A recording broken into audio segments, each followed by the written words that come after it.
What's the meaning of badly off?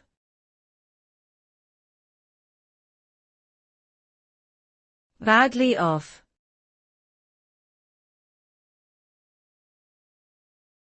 Badly off.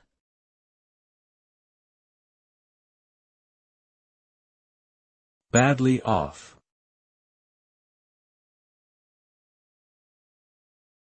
Badly off.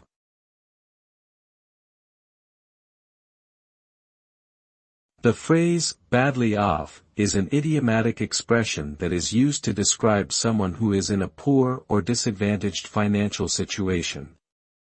It suggests that the person is facing significant financial hardship, such as living in poverty, experiencing unemployment, or struggling to make ends meet. The term can also be used to describe individuals who are struggling emotionally, physically, or socially.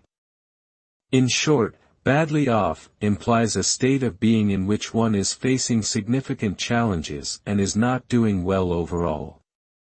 It is important to note that this phrase is often subjective and can vary depending on the individual's circumstances and context.